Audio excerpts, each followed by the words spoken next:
Good evening, everybody. My name is Steve Knutson, and I work with Fairfax County's Department of Transportation, and I want to welcome you to this meeting tonight to discuss the traffic calming plan for Mason Hill Drive. And we can start with introductions. And tonight from FCDOT, we have Grace Vaughn, Ryan O'Carroll, and Nicole Machakwe. And from the Mount Vernon District Supervisor's Office, we have Diego Rodriguez Cabrera. Nicole has a short presentation to go through, and after the presentation, we'll open up the meeting to community questions and comments. And if any of the community task force members are logged on to tonight's meeting, they can introduce themselves during the comment and question period. Diego, do you have any questions or do you have anything you would like to add before we start the presentation? Thanks, Steve. Good evening, everybody. I just want to say thank you for attending tonight's meeting. We will be going over the traffic calming plan. So if you have any questions at any point, or if your questions do not get answered during this meeting, go ahead and reach out to me. Just very excited to be on today. Thank you all. All right, thank you, Diego. All right, Nicole, if you're ready, you can go ahead and start the presentation. Thanks, Steve. Hi, everybody. Welcome in to tonight's meeting. As Steve said, we are here to discuss the traffic calming plan for Mason Hill Drive. So please note that this session is being recorded and may be shared on social media. Please hold all questions until the end of the presentation. Instructions for how to ask your questions will be provided at the end of the presentation. So today we are here to explain the traffic calming process, provide any opportunity for community feedback, and answer any questions you all might have. So let's begin with what is traffic calming. Traffic calming is the installation of physical devices to reduce vehicle speed. These devices can be either vertical or horizontal. Vertical devices are driven over, such as a speed hump, showing it in the upper left-hand image, while you drive around horizontal devices, such as a raised median island, as you can see in the upper right-hand image. Both types of devices make the road safer for drivers and pedestrians. I would also like to note that through this process, we are not permitted to install stop signs. Here we have charts and images showing the effects of decreased speed. As speed decreases, visual acuity, field of vision, and depth perception increase. Also, with reduced speed, we can see a decrease in stopping distance and a crash risk. Here we have a map showing traffic calming projects throughout Fairfax County. There are over 266 projects resulting in more than 600 devices installed countywide. Every district has a device, so chances that you have driven over one are pretty high. I would also like to note FCDOT and the District Supervisor's Office collaborate with citizens on all community-initiated projects. So all the projects that you see here are community-initiated. So the upcoming program can be broken down into 5 steps. So step number 1 is project initiation. Step number 2, plan development. Step number 3, community engagement. Step number 4, ballot phase. And the final step is project installation. So to start with, all traffic calming projects, as I said before, are always community initiated. The process begins with a request from the community supervisor's office or from the community to the supervisor's office. Once that request is received, FCDOT will complete a basic eligibility review, then conduct a traffic study. Once the subject road passes both eligibility review and traffic study, the community will then form a task force. So there are basic eligibility requirements that need to be met to qualify. The road must be a VDOT maintained road, have a 25-mile-an-hour speed limit, and be functionally classified as local, collector, or arterial. And if it's a collector or arterial, it needs to be a residential street.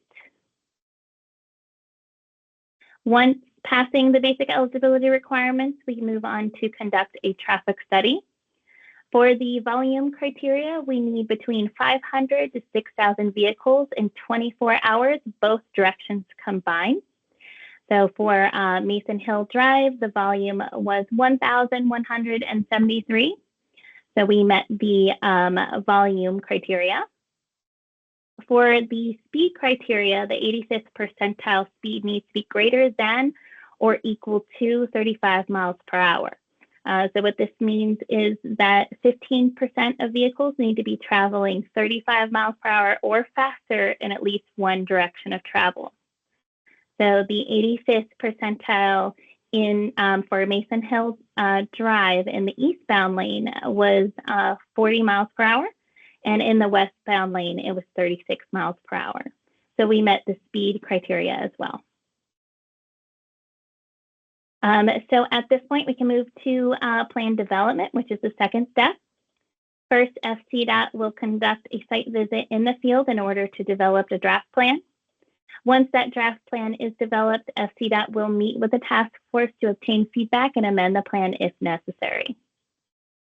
Once the task force is satisfied with the plan, homeowners directly adjacent to any proposed measure will need to sign off the placement of the device in order for us to move on to the next step. There are device placement requirements that need to be met. So we have a minimum of 300 feet between measures and from existing stopping conditions. We need a minimum of 150 feet from an intersection. We need a minimum of 150 feet for continuous sight distance with any device, and it needs to fit on the existing roadway. So we have to take into account for driveways, manholes, utilities, and also have to account for the grade of the road. So based off of the available options and site visit, FCDOT is able to propose 3 speed humps on Mason Hill Drive. The address that are listed in the blue boxes are the homeowners that signed off on the adjacent property forms because the devices are directly adjacent to their homes. Here we have a speed hump schematic. Speed hump is 12 feet long and 3 inches high at center. There will be white chevrons in each travel lane and speed hump signs with a recommended speed of 15 miles per hour on either side of the device. Step 3 is community meeting, which is where we're here today. This is where FCDOT presents the plan to the community to obtain feedback. Based on that plan, or based on that feedback, the task force will decide whether to amend the plan or proceed to the next phase. If the task force decides to move forward, we can then move on to step 4, which is ballot phase. So in ballot phase, each household in the ballot area will receive 1 vote and sends it directly to the supervisor's office. The ballot time period will be open for a minimum of 3 weeks, and the supervisor's office will tally the votes and notify the task force of the results. Here we have an example of a ballot that proposes the devices. So the ballot will include the proposed devices, and the community will be voting on the entirety of the plan. The task force is responsible for distributing the ballot packages to everyone in the ballot area. There are 3 ways to return your ballot by the deadline. You can mail in your ballot directly to the supervisor's office. You can hand deliver it directly to the supervisor's office, or you can email it directly to the supervisor's office. Ballots should not be returned to the task force, so please use one of the 3 methods listed above. Here is the ballot area map for Mason Hill Drive. There are 115 ballots, In order for the proposed plan to move forward, we will need greater than 50% of all households to vote in favor. So that means for Mason Hill Drive, we would need 58 yes votes in order for the plan to move forward. And if we get the required number of yes votes, we move forward to step number 5, which is the project installation. The traffic calming plan will be presented to the Fairfax County Board of Supervisors for endorsement, and a resolution will be sent to VDOT. Once endorsed and VDOT accepts the resolution, FCDOT will work with the Department of Public Works and Environmental Services to schedule installation. And then finally, the project traffic calming plan will be installed. So after tonight's meeting, the task force will need to follow these next steps.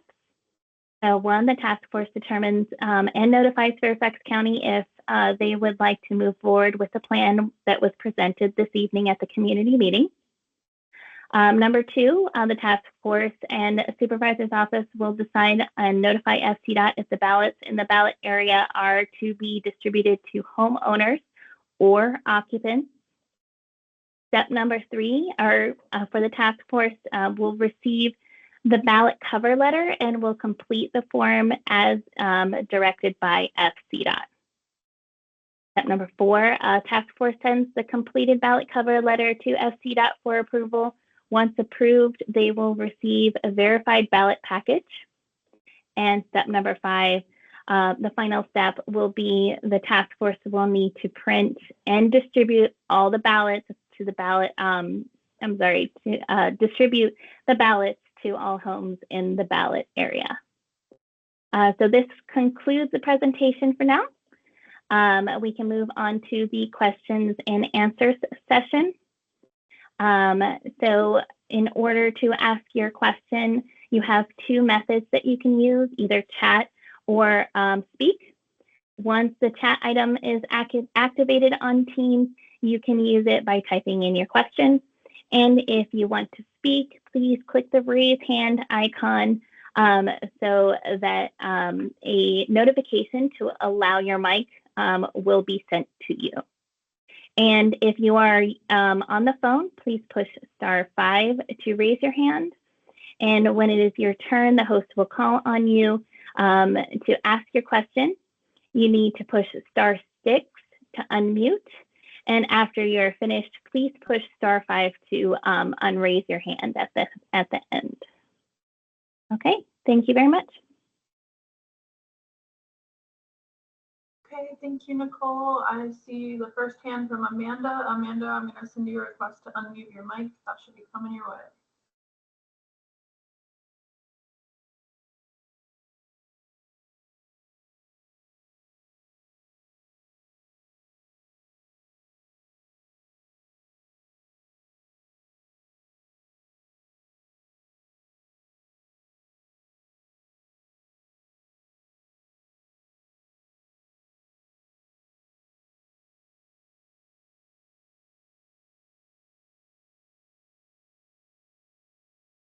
I'll try you one more time. I think we got Amanda. There we go. Amanda, we can hear you if you want to go ahead and speak.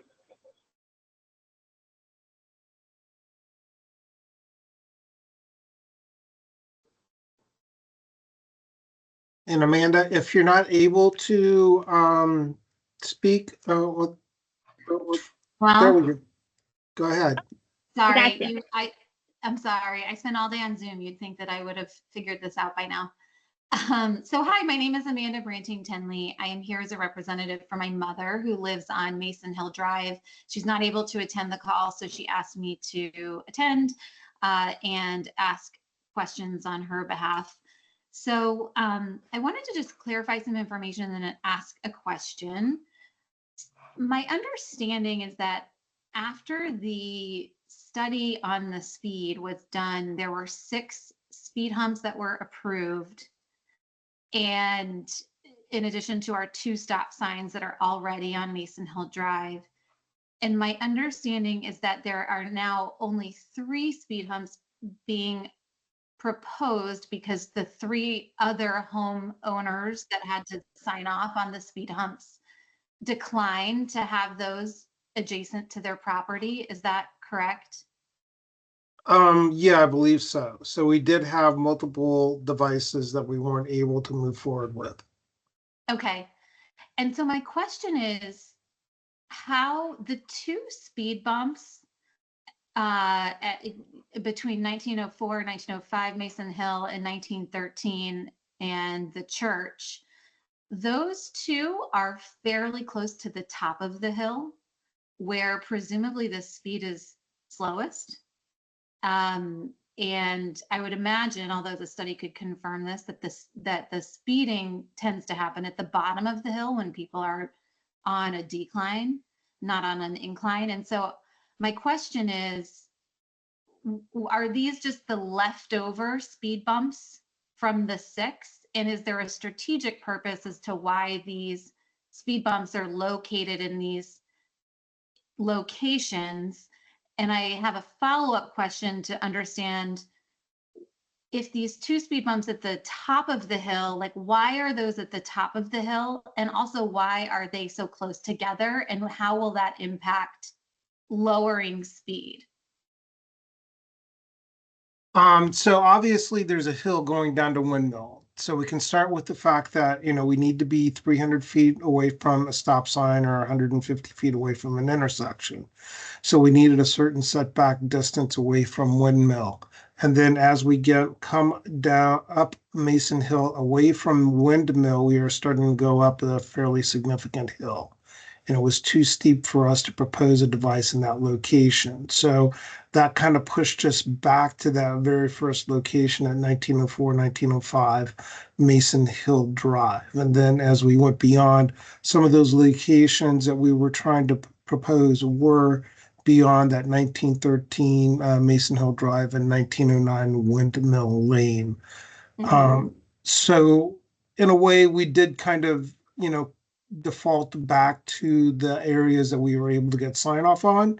But then also some of the locations where, some people were having some concern, like on the hill as you approach Windmill Lane, we weren't able to propose just because it was too steep. Okay, thanks. That's helpful. Mhm. And so I guess I'd wonder is, like, where was the test done to test for the speed? So And it was yeah, in the area around the 1700 and 1701 mhm. Mason Hill Drive. Okay, so we don't have data at the top of the hill Not indicating at the that there. top of no. Okay, but that's where 2 of the speed bumps are located. And so I'm wondering what data do we have to show that 2 speed bumps close together at the top of the hill will actually impact speed? I completely understand the speed hump that's located down at the bottom of the hill where we ran the test, and where just intuitively I know that that's where people speed. I grew up on that street for decades. But I'm curious if someone can explain how those 2 speed bumps at the top of the hill actually achieve the objective of traffic calming when, as you said, the hill is very steep. So people going up the hill or cresting over the top of the hill and going over those speed bumps are probably going the slowest speed at any point on the street. So we were just trying to slow them down as they approached the hill. So when we did have the multiple locations that we weren't able to move forward with because we weren't able to get sign off, we had a fairly consistent spacing for our devices, except for the hill areas we approach Windmill. So when you get the devices properly spaced, then you can hopefully, moderate people's speed or modify how they're driving. This was kind of a fallback. Unfortunately, we weren't able to get some of the locations that we originally proposed, but the task force still wanted to move forward with the devices they were, able to get sign off on. Okay. Okay, so I guess I would just reflect a comment that it's not clear to me that those, or us, I am speaking on behalf of my mother who lives at the top of the hill, that those two speed bumps close together at the top of the hill will actually achieve the objective of traffic calming. It makes complete sense to have that speed hump at the bottom of the hill where the test was done and it showed that people were speeding. But I would just propose this isn't, we don't have enough data or information to indicate that these two speed humps at the top will achieve the objectives set out by the task force. Okay, noted. Thank you. Okay, the next hand I saw was from Michael. Michael, I'm going to send you a request to unmute your mic.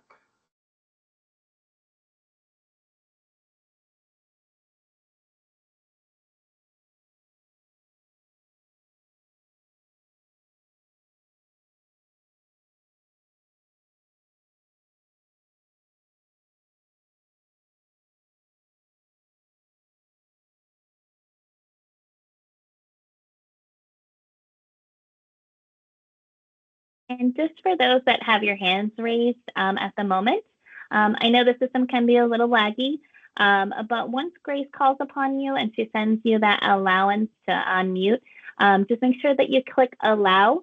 Otherwise, Grace will try one more time. And if you can't, feel free to write it in the chat, your question in the chat.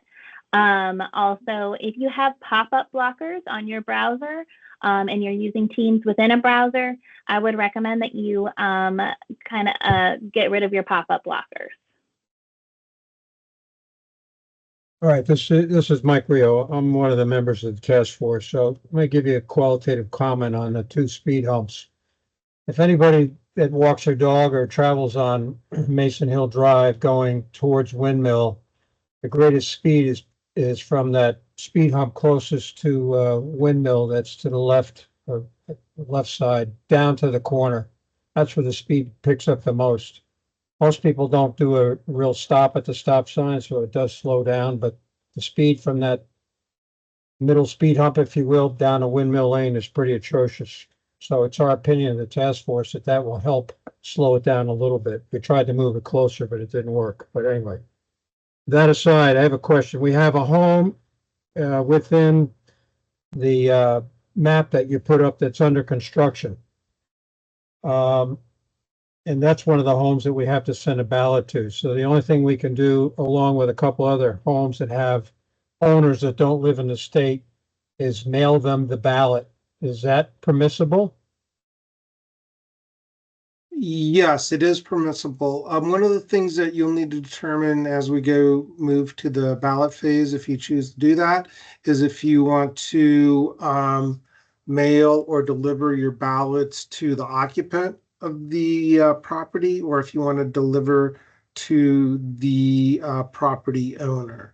So if you do deliver to the property owner, we can help identify those locations if the owner no longer lives at the address given. And if a property is still under development, we can make a determination of where that ownership resides. Okay, well, there are 5 homes, 4 of which are owned by people that live out of the state. And there's one, I think, if you keep that map up, it's if you look at Mason Hill Drive where it curves back over towards Holland Hills, the second house on the top side of that road is under construction. And the only thing I can do is go on the tax assessment, type in the street address, and hopefully I get the correct address. Is that And we can help with that. okay? And if we, make a determination that the house is not occupied at this point, then, we can consider if it's going to remain in the ballot. Okay. And how Okay. about people that live in other parts of the country that own property? We still have to try and get in touch with them? Yes, we do. If you have made the determination that you want the property owner to be the person voting on this, as opposed to the occupant. I thought the rule was the owner had to be the individual, not the renter. Is that And we do. We do have that for the sign off for the adjacent property form, but we do have the flexibility on the ballot process to allow the occupant of the property to participate in the ballot process if that is how the task force and the supervisor's office would like to go forward. Okay, all right. Thanks for the clarification. That's Okay, all I have. So that would be one of the things that you would have to discuss amongst yourselves as the task force, and then also talk to Diego about that. Okay, thanks. Okay, thank you. Okay, thank you. The next hand I'm seeing is from Ron. Ron, I'll send you a request to unmute your mic.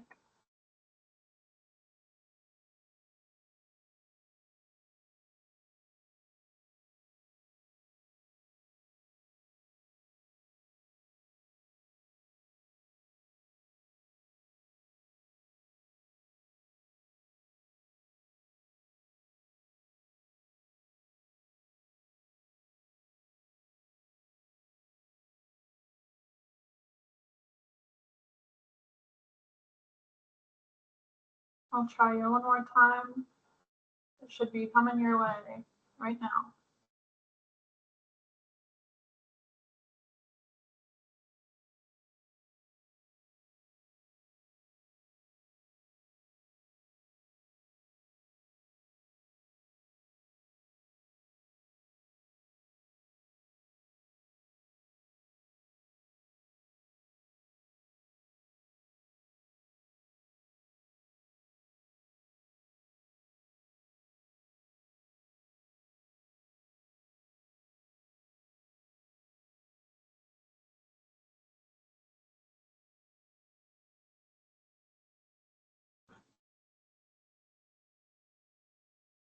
Okay, I'll come back to you, Ron. If you want to type your question in chat, that would be good. I'm gonna send a request to Nina, and I'll see if we can try again and get it to work.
Okay, so we might be having a little lag. Yeah, Nina did write in. We should be unmuted. So Grace, do you want to send another notification in? Yeah, I can send another one. Sorry about this, Nina.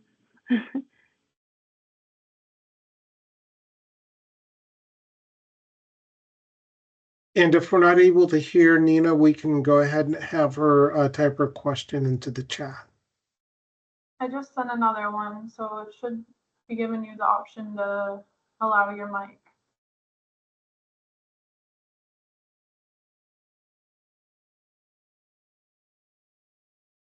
Also, if you're running through Teams and you have your microphone through either your PC or if you have it on a Bluetooth on your headphones, just be sure that the settings are matching with your Teams. So you should be able to, and I can display it on the screen for now. But let's say you have your hand raised, and I'll show you here real quick. So this mic section here, you can be able to drop it down and select what microphone or headset you're using.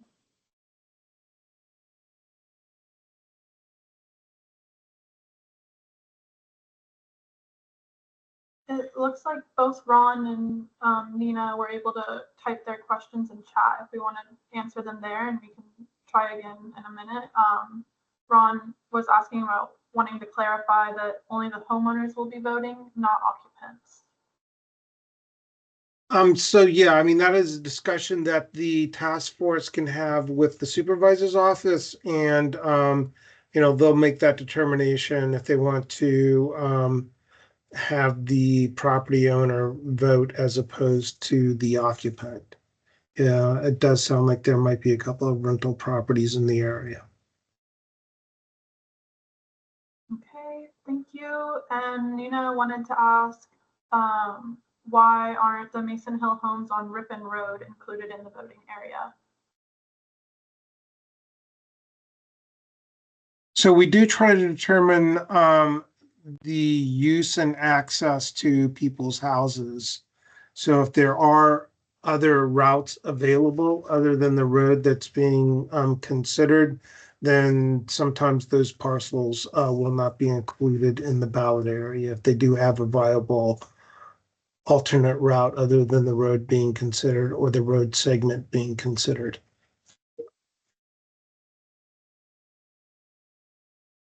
Okay, thank you. I'm gonna try another unmuting here. So let's see how it goes. Tara F, I'll send you a request to unmute your mic.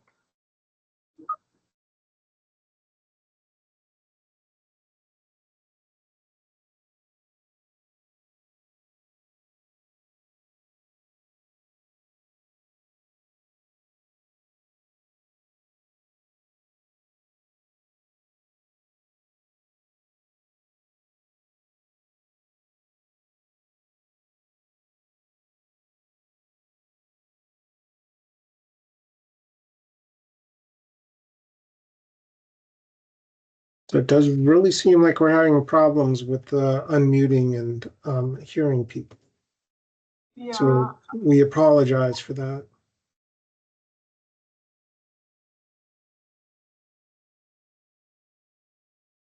So again, if we're not successful, we can go ahead and try to answer your question in the chat.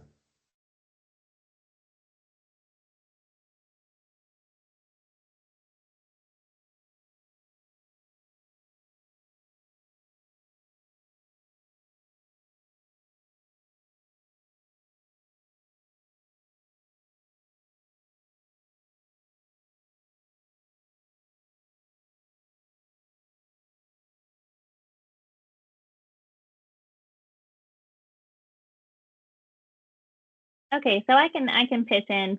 So we do have kind of few comments and questions within the chat, and they're kind of mixed right now. If we can keep just the questions, so we can help you guys get those questions answered.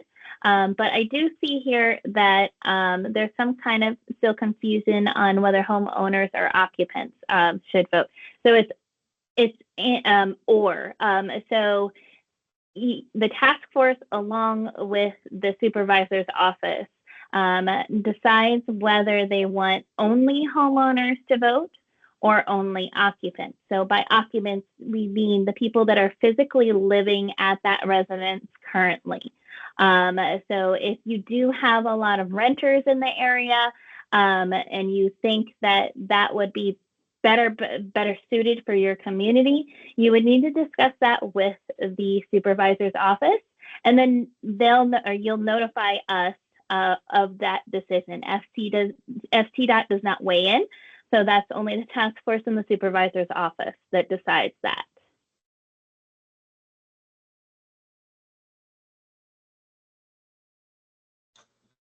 And like I said, please, can we leave the chat just for questions right now so we can read through and make sure the questions are answered.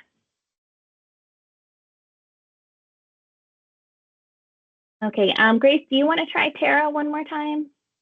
Yeah, let me try Tara one more time. Tara, I just sent you a request to unmute your mic.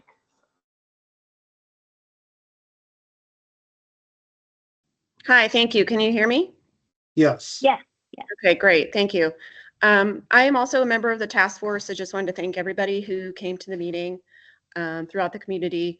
And I guess my question was, I wanted to see if we could hear from some other people if they had questions about the speed humps that were on top of the hill.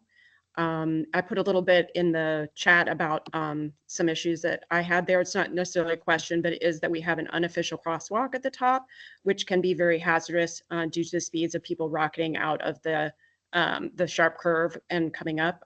People go a lot faster uphill than you may think. So it's just an observation that I have as walking in the neighborhood for 10 years, most recently. I'll stop there to leave more space for questions. Thank you very much. All right. Thank you, Tara.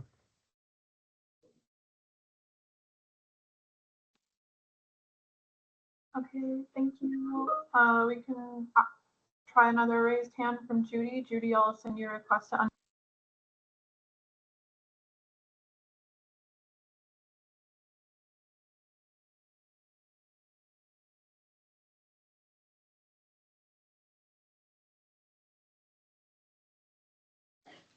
Can you hear me? Yes.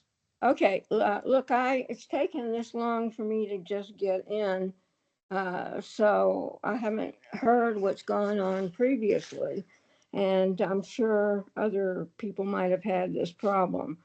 In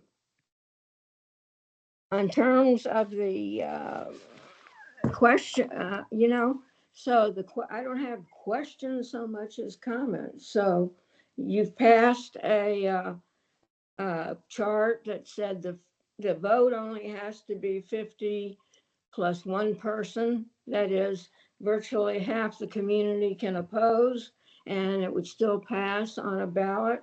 And Supervisor Stork said that he would not be in favor of a measure that got that limited support within a neighborhood, just to share that information. Well, this is the parameters I know it's in criteria red. for the program, and it's basically handed down to us by the state. As far as I know, we've had multiple projects in the Mount Vernon district qualify through this process and have been endorsed by the Board of Supervisors. So, I mean, quite truthfully, the greater than 50% of the issued ballots is a pretty steep hill. It is of the issued ballots too, so it's not of the return ballots. So that, it's a fairly significant challenge for the task force to achieve, or for this project to achieve, to show support. Okay, thank you. Can you just answer one question? The original number of speed humps proposed was 6. The number of homeowners approving placement in front of their properties was 2 out of the 6. And how was the third approval granted? We did have multiple locations proposed at the very beginning. I do believe it was 6.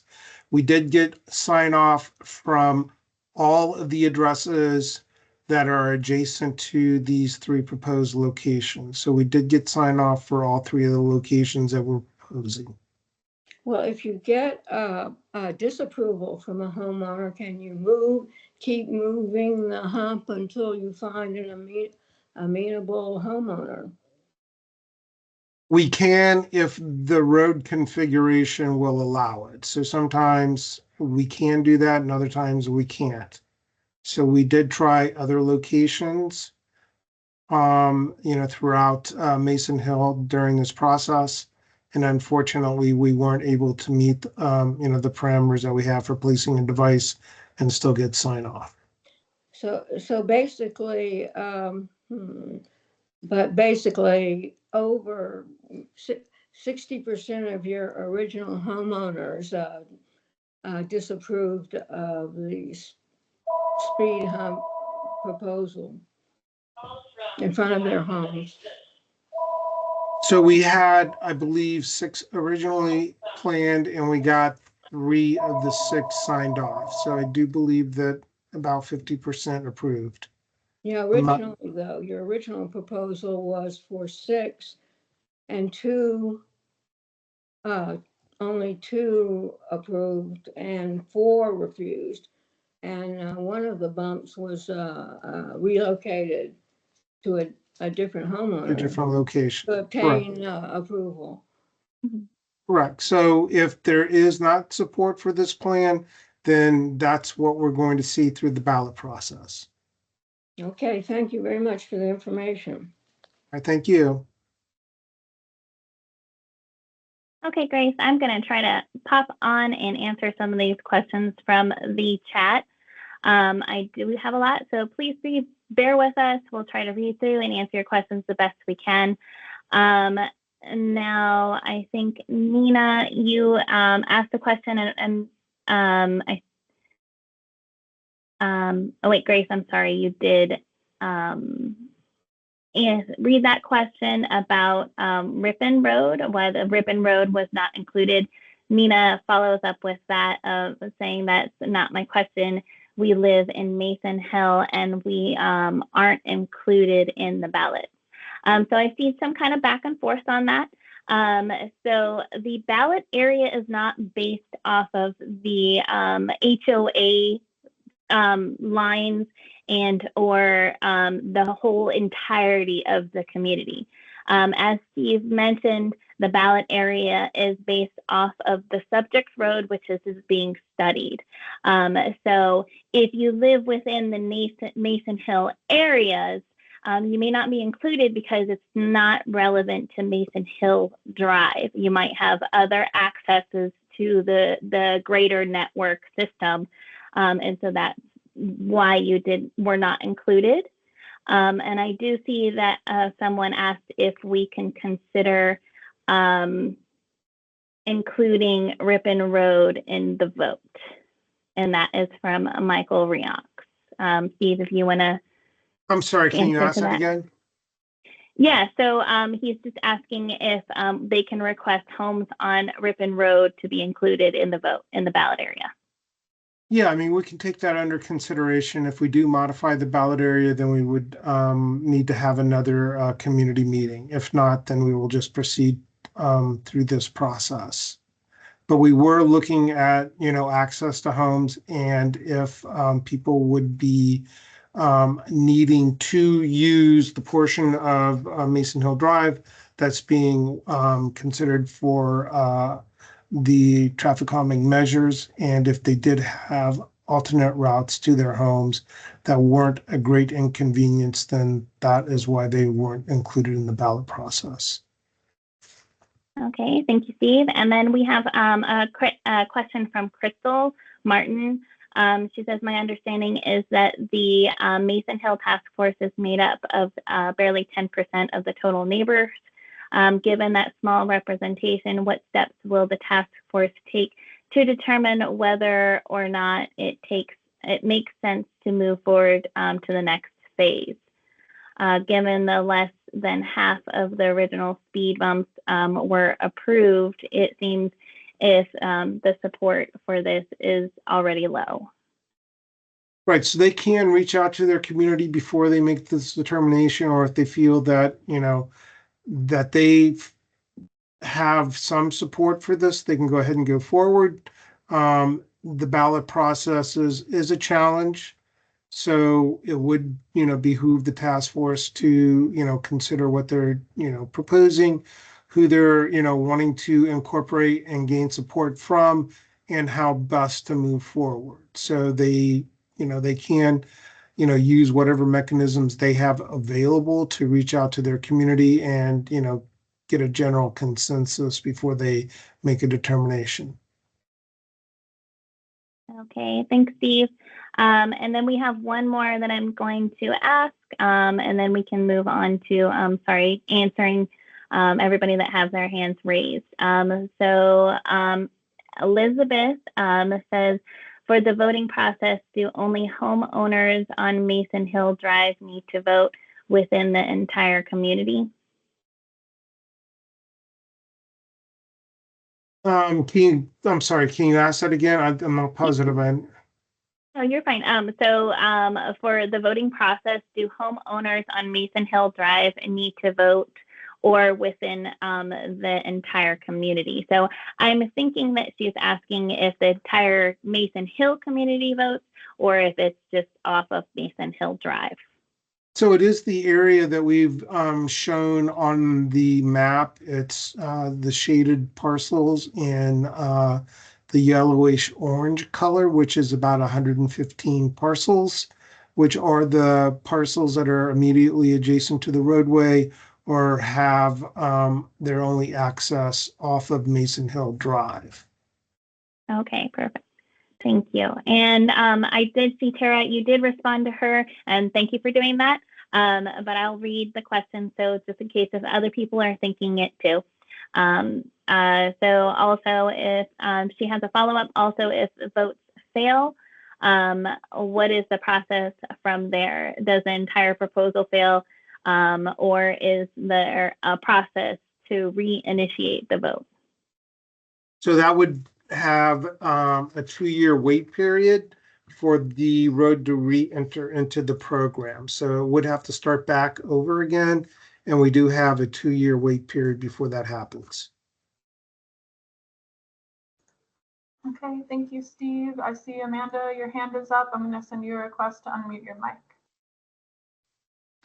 Hi, thank you. I have a couple of questions.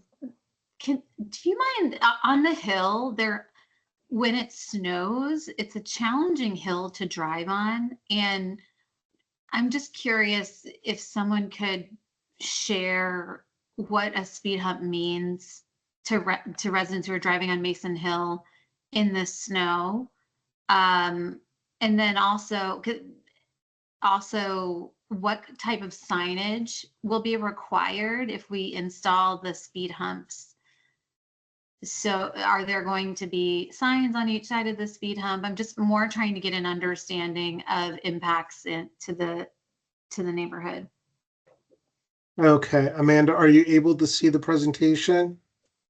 Yes. So we do have a slide up now that shows your typical sign installation for the devices.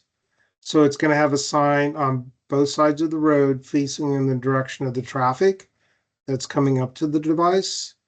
So that will be at each device location on both sides of the roadway. And then also we will need to have advanced signage on the roadway. And those locations have yet to be determined. If we can pull up the overall plan really quick there, Nicole. So we would definitely need to have something that's on Mason Hill facing the traffic coming from Fort Hunt, probably just beyond the intersection of Ripon.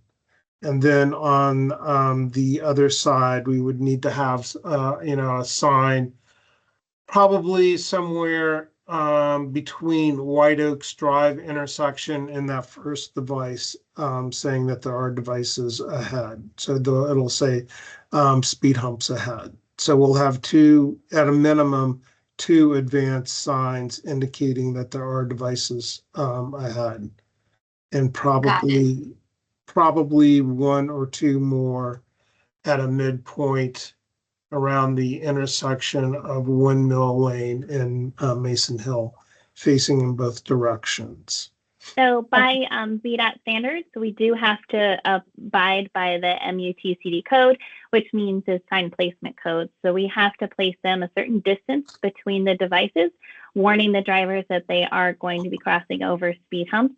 So that is, like Steve said, we generally determine that when we know the plan is officially accepted by the community.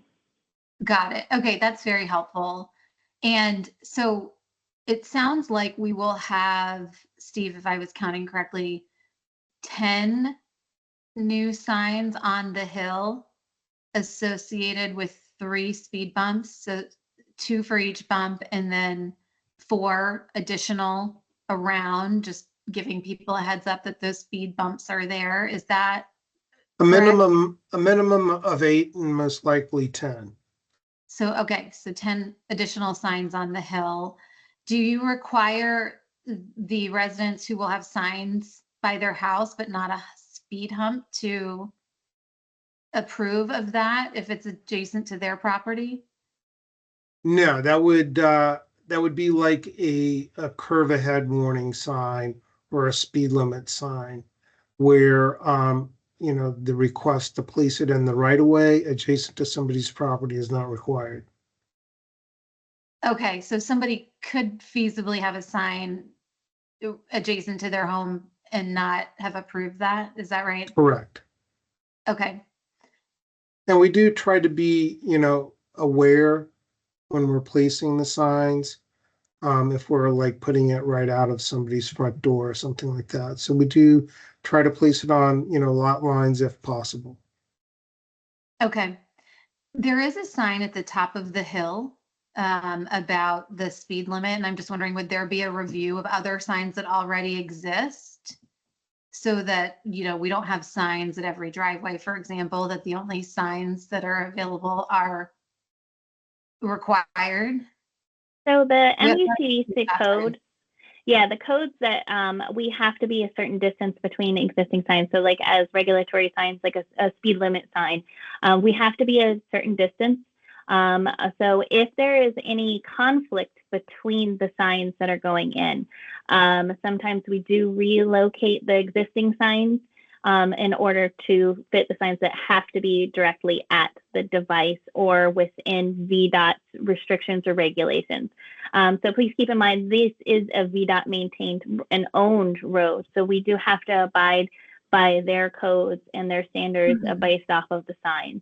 So Sure. we can propose signs to be placed in certain areas, but in the end, we need VDOT's approval. And sometimes they do change those locations. And as Steve did mention, we try to work with the community a little bit more, and we try to be considerate as not to place a sign directly in front of your home. So we try to make it so it's, a little bit easier, but also acceptable to the code and also the roadway.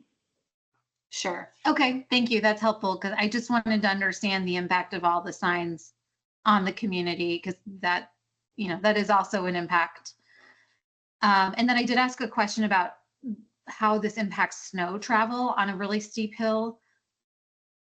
Right, and that's why, we aren't able to place the devices on some of the steeper sections of Mason Hill Drive because it can become a challenge whenever there are, wet or slip conditions on the roadway. So we do feel that the locations that we have aren't going to impact the driver's ability to, properly maintain and operate their vehicle on the roadway in all conditions.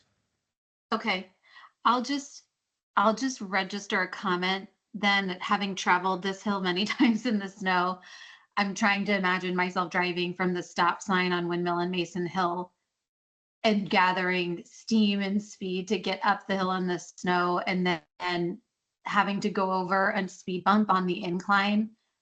Seems like it would be challenging and perhaps a little dangerous.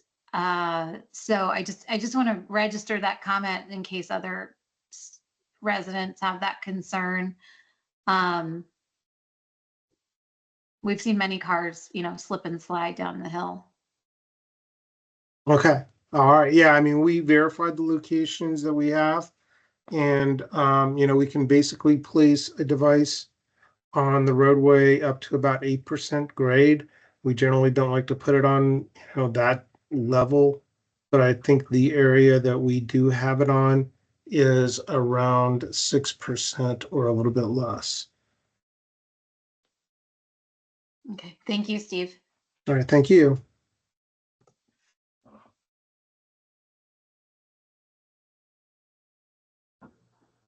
Okay, we can take another hand. I see Bill, you have your hand raised. I'll send you a request to unmute your mic.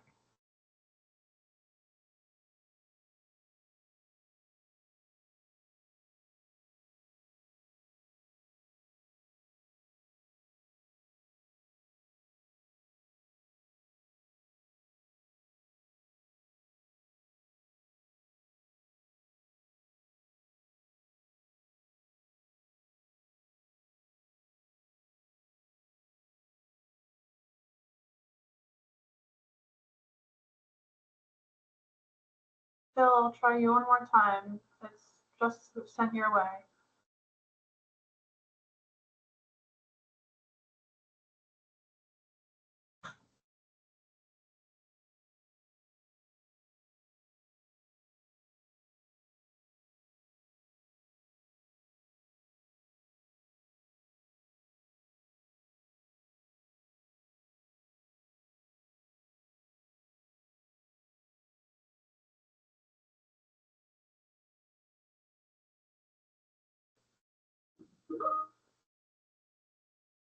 Okay, it seems like there's a little bit of trouble with the unmuting. If you want to type your question in chat, that would be great. I'm going to move on to the next hand. Tara, if you want to unmute your mic, I just sent you a request. Thanks very much. Can you hear me? Yes. Okay, great. Thank you. I just wanted to ask a question. Are the speed humps that are on Devonshire Lane that were installed a couple of years ago in White Oaks Park, would those be representative of the types that, because I know that the county, like throughout the decades, you know, it sort of depends on what specific parameters they were built to, but it's my understanding that they would be exactly like the ones on Devonshire Lane, which is also a hill, I might add. So, you know, if anybody wants to go over there and see what it's like and drive over them and look at the notification signs, I just wanted to ask if they would be a good model. Is that Devonshire Road? I think so. Okay. I I'm think trying they're to 3 or 4 remember. years old. You do believe they're about 3 or 4 years old? Yeah. If they've been put in that recently, they should be pretty representative of what we're trying to build now. I'm trying to remember how long ago it was that we did put those in. The most recent location, sorry, Steve, the most recent location that we've done is Morningside. So I think that's a little ways from you guys, but that's the most recent implication of a speed hump that we've put on.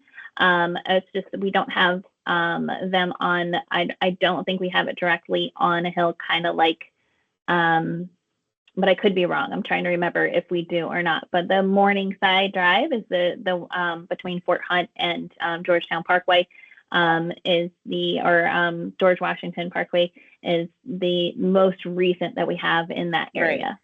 Right. So it was my understanding that those were put in by VDOT, not the county.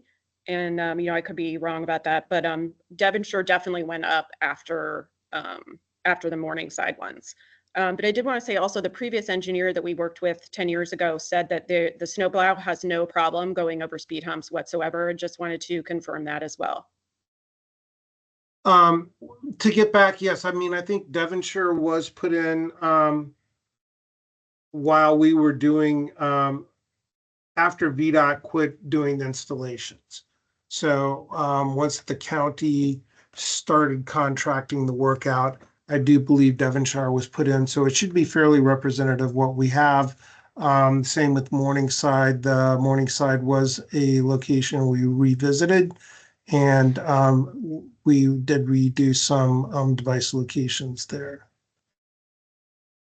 And I'm sorry, what was the last question I was trying to Oh, sorry. Yes, the snowplow thing. You know, there was a question raised some time ago, like with the snow, does it cause problem for snowplows? And they responded that it definitely does not. It just goes right over it. It doesn't prevent any issues with keeping the road open. Correct. So I mean, these are VDOT designed devices, and they were designed a device that still allows them to maintain the roadway, which includes snow removal. So what we do is we do go in and mill out on the leading edges about 1 inch of the existing asphalt, so that when the device is put in place, we do have a fairly good transition from the existing road surface to the new surface of the device. Okay, thank you. Over. Yes, Amanda, I wasn't speaking. Oh, I'm sorry, I unmuted. I muted you, and I was moving to the next question. We can type in chat, or if you put your hand back up, we can try again. I'm sorry. I see another hand from Jason, I'll send you a request to unmute. Phil, I haven't forgot about you. I'll come back and we can try you again in a minute. Hello, it's Jason here. Can you hear me? We can, yes. Great, thank you. I guess the first question I have is for the speed hump that's between Windmill Lane and Fort Hunt Road. What is the distance? I know you said the requirement was 300 feet, but what's the distance between the intersection and that speed hump? I thought it was less than 100 yards, so I was just trying to understand what that exact distance was. From Windmill to the device at 1607 Mason Hill Drive, is that what you're asking? Mhm. Let me see if I can get a quick measurement on that. I do believe it was around maybe 400 feet or so, but I'm guessing at this point I would have to measure that out. Give me just 1 second. Did you have another question also?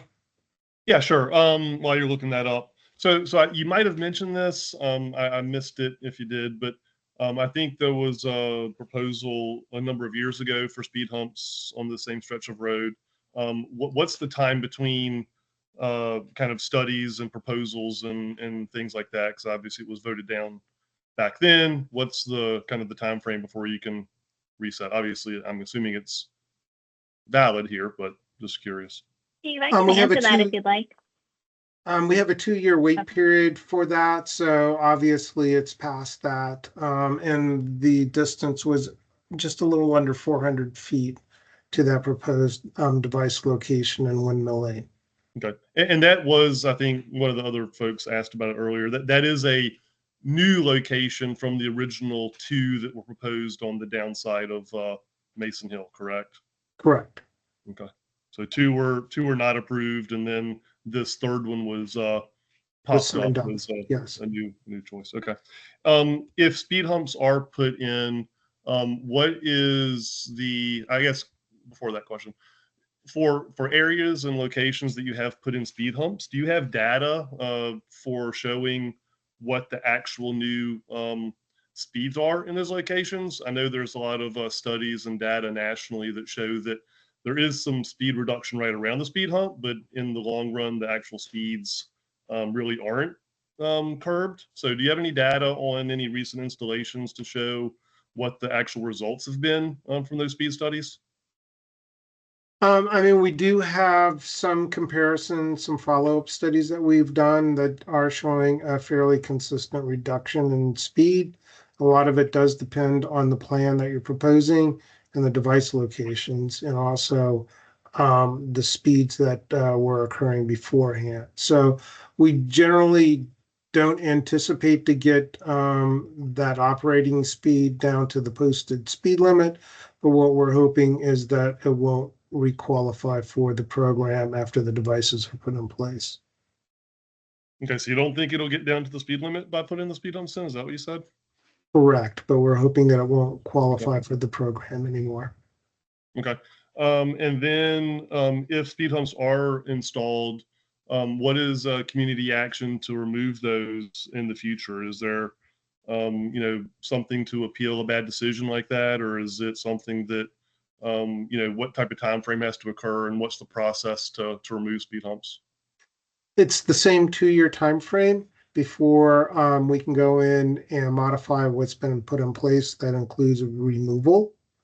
And then there wouldn't be any data collection. It would just be a request from the community about a community meeting like tonight, and then a ballot process that would have to show the same support to take them out that was shown to put them in, or the greater than 50% of the issued ballots. Okay, so that wouldn't have to come from a task force. That would have to just come from the community itself. Correct, but again, we do want that to come from more than just one individual. So if there is an active association, it can come from that active association. Or if there's no active association, then we have a petition that people would need to sign. Okay, thank you very much. Appreciate it. Mhm.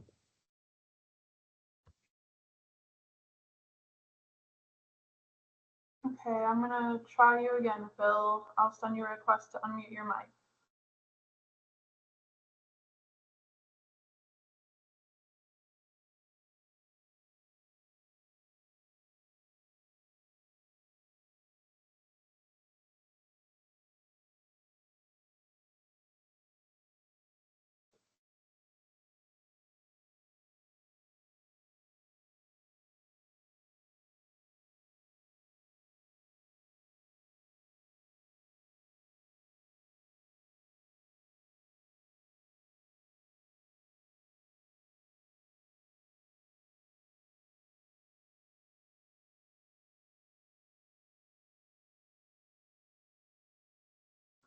I just sent it to you again.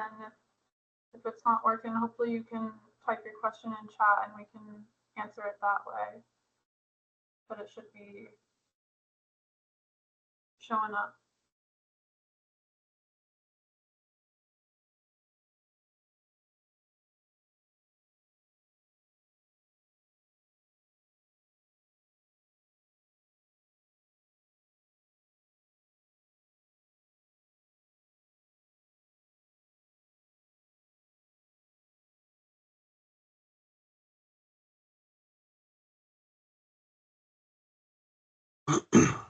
And if we do leave questions unanswered, or if people weren't able to submit a question or speak while we were having the meeting, we will have contact information displayed at the end of the meeting.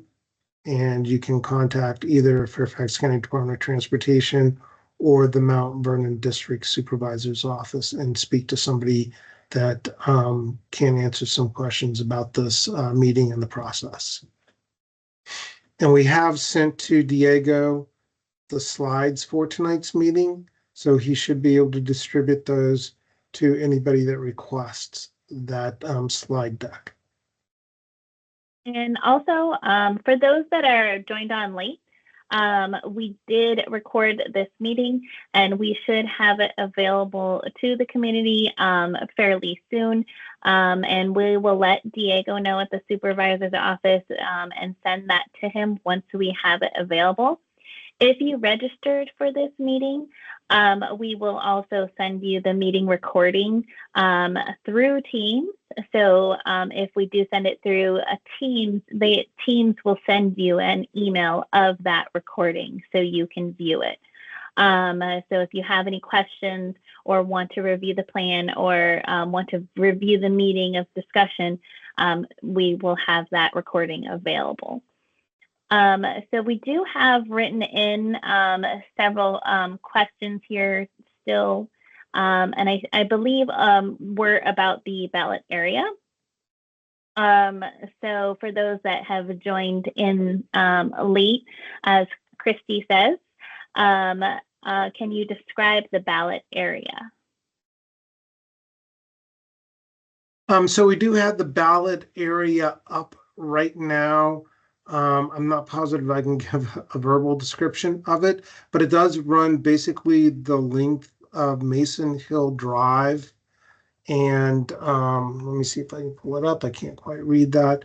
So we're running basically the length of Mason Hill Drive from White Oaks Drive to Ripon, and then also the length of Windmill Lane and Hollandwood Drive, along with Leith Place and Windmill Court. So those roadways all are included in the ballot area.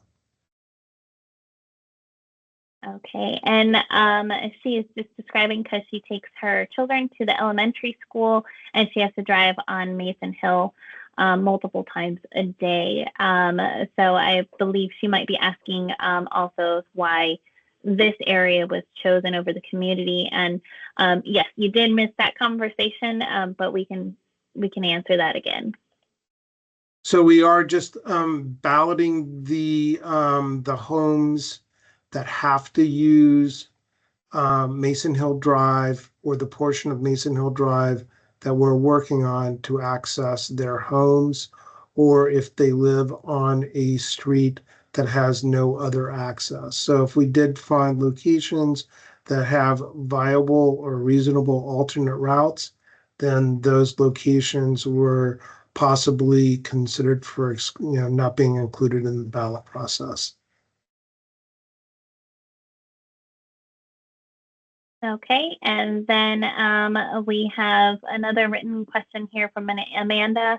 If there isn't enough support for 3 humps, would there be consideration for fewer humps, or is that subject to 2-year wait period also?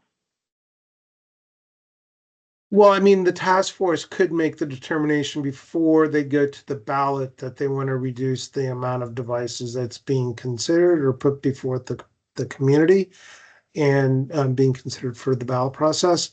But then we would need to have another meeting. And if we do go to ballot and it doesn't pass for the 3 speed humps, then yes, we would need to wait 2 years before we come back and try again.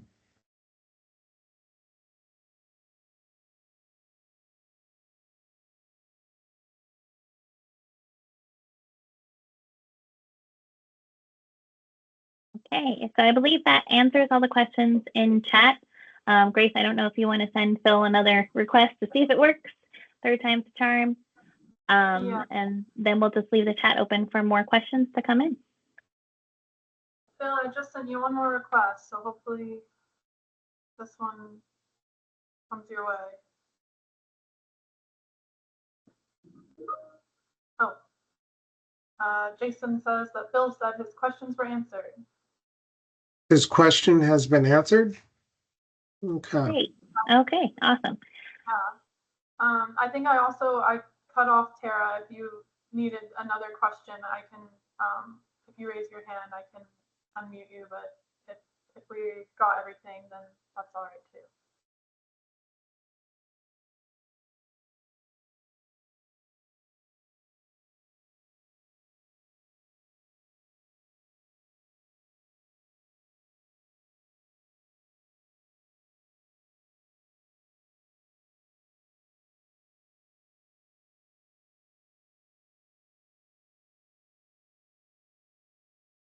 Okay, it does look like we are not having any more hands raised or any new questions put into the chat.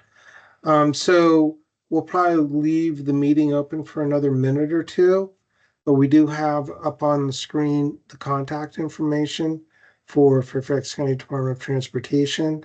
And Anna just raised her hand, so if we want to get a unmute request over to Anna. Yep, Anna, it just came your way.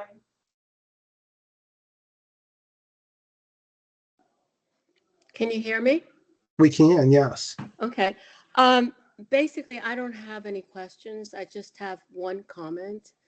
I live at the bottom of Mason Hill near Ripon Road, and there is a school bus stop there for many children for Fairfax County that pick up the kids there.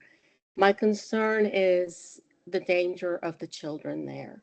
I also, in the past couple of years, there's been some, like damage. I had my mailbox ripped off the curbside, which is right on Mason Hill. And the person just kept on driving. Okay. I could have been out there getting my mail and I would not be talking to you right now. Also, recently I noticed that the sign up on Mason Hill and Fort Hunt Road has gotten knocked down. Again, I'm sure that this has been an accident of someone speeding up this street. And there are pedestrians going on Mason Hill. Some of them do not have sidewalks. It's very treacherous to cross those roads. And I think this is more for the community. And I think we really should think about the children and the people that live in this community. And the fact that there's signs or, a couple of inconvenience speed bumps, which are now throughout the county, I don't believe that this is something that is minimal in comparison to what it could benefit for the community. That's it. All right, thank you, Anna. And I think Crystal has her hand up. Yep, Crystal, I'm sending you a request to unmute your mic.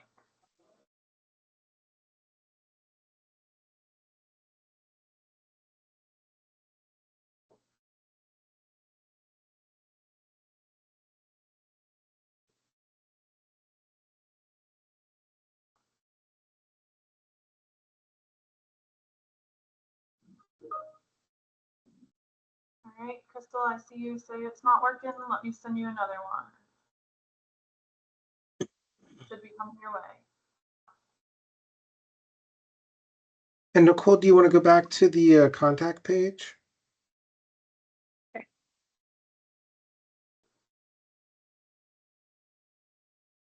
And so we do have contact information for both Fairfax County Department of Transportation and the Mount Vernon District Supervisor's Office. So if you all do have questions afterwards, you can contact dot.info@fairfaxcounty.gov and have Mason Hill Drive traffic calming in the subject line. Or you can call 703-877-5600 and ask to talk to somebody about the Mason Hill Drive traffic calming process. Same with the Mount Vernon office. So it'd be Mount Vernon at fairfaxcounty.gov, Mason Hill Drive traffic calming in the subject line, or 703-780-7518.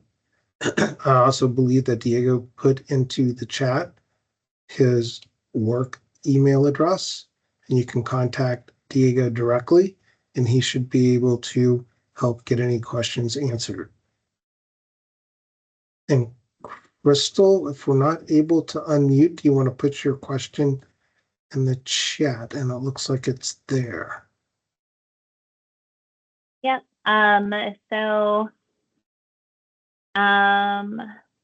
she says, I live at the top of Mason Hill and am the mom of 2 elementary school aged kids who wait at the corner of Ripon and Mason Hill. I will not note that none of the parents of any elementary school aged children who wait at that stop are on the committee, nor do I see them on this meeting tonight. I am voting against the speed hump. Okay. All right. Thank you, Crystal. And we do not have anything else. And she comments, people are citing the concerns of the children, but I don't see parents taking an active role here. And then she says she's done. Okay, so noted. Thank you, Crystal. And again, our contact information is on the screen right now. And also, as Nicole said, you should be receiving, does it come by email, the link? Yes. So if you registered using an email for this meeting tonight on the webinar page, once it processes, we'll send you the recording. So it will be sent to the email that you inputted to register for tonight's meeting of the recording. And then also, if you know of any community members that weren't able to attend this evening or are having issues trying to get to that recording, we will provide a kind of a YouTube link to our traffic calming page to Diego once that is uploaded by county staff. So once that's done, we'll transfer it over to Diego, and then Diego will have it. So just reach out to Diego within about a week or so. Just give us time to process that. And then he should be able to provide that recording to you guys. Thank you, Nicole. And I think that might be it for tonight. So we are going to go ahead and sign off and shut down the meeting. And we want to thank everybody for attending that was on tonight and for the conversation that we had. I do want to apologize for the fact that we were having problems with the audio portion and having people actually be able to talk and having to submit their questions by text. Sorry about that. And I hope everybody has a good night. Thank you. Thank you all. Have a great night.